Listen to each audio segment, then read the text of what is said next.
Fête de la croix glorieuse. Le Seigneur soit avec vous. Et avec votre esprit. Évangile de Jésus-Christ selon saint Jean. Gloire à toi, Seigneur. En ce temps-là, Jésus disait à Nicodème, « Nul n'est monté au ciel sinon celui qui est descendu du ciel, le Fils de l'homme.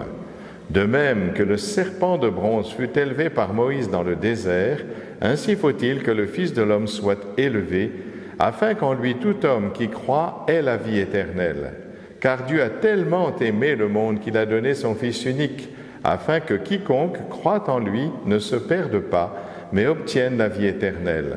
Car Dieu a envoyé son Fils dans le monde, non pas pour juger le monde, mais pour que, par lui, le monde soit sauvé. » Acclamons la parole de Dieu. Louange à toi, Seigneur Jésus.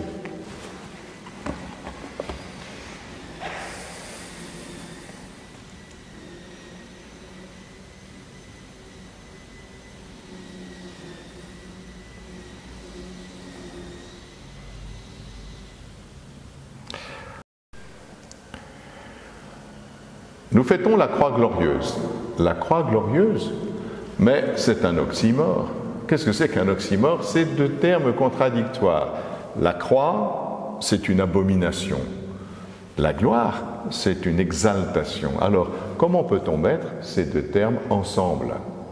La croix, en effet, figurez-vous, c'est quand même un instrument de torture abominable qu'ont inventé, semble-t-il, les Perses, puis repris par les Carthaginois et par les Romains, comme on le sait.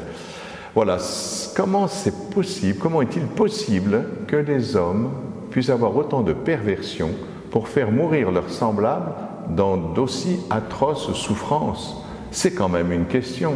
Voilà ce qu'est la croix. Ce qu'est la gloire. Mais qu'est-ce que c'est que la gloire? Alors pour nous, la gloire, c'est quelque chose qui nous met en valeur, évidemment, comme vous le savez. Quand on pense à la gloire, on pense à Louis XIV en majesté, ou bien Napoléon, quand il met sa couronne sur sa tête à Notre-Dame, devant le pape. Il faut quand même oser, hein. Ou bien, je ne sais pas, la gloire de notre président de la République le jour de son élection, quand il se promenait dans la cour du Louvre. Voilà, c'est la gloire. Ah non, c'est pas la gloire.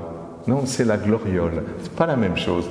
La gloriole, Jésus le dit, hein, vous tenez votre gloire les uns des autres. La gloriole, c'est le regard des autres sur nous-mêmes et qui nous donne un peu de la jactance, comme on dit, ou de l'importance illusoire.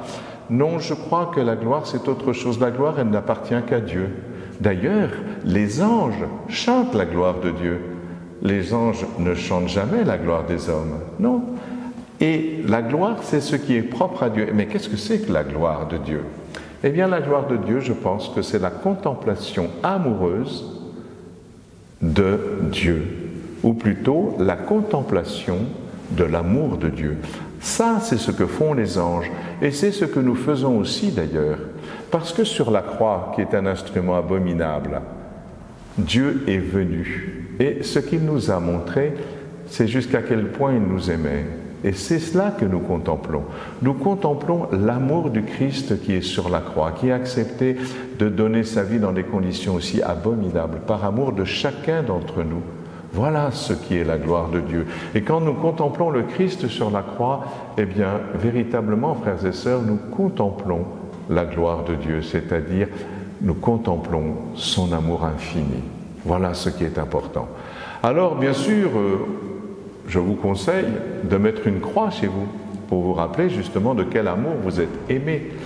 Alors on pourrait conseiller aussi aux mères de mettre un calvaire, mais dans l'ambiance actuelle, il semble que ce ne soit pas très malin de construire un calvaire parce que avec la laïcité mal comprise d'aujourd'hui, il semblerait qu'on nous les rase assez facilement. Donc, mais vous pouvez en mettre une dans votre maison. C'est ce que j'ai fait quand j'ai été bénir les maisons à Pâques.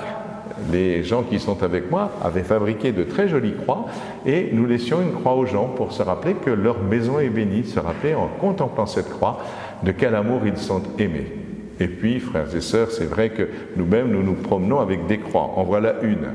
Mais c'est vrai que si on réfléchit un peu, se promener avec un instrument de torture, c'est quand même un peu bizarre, non? Est-ce que les Américains se promènent avec une chaise électrique? Est-ce que les partisans de la République révolutionnaire se promènent avec une guillotine? nous nous promenons avec une croix.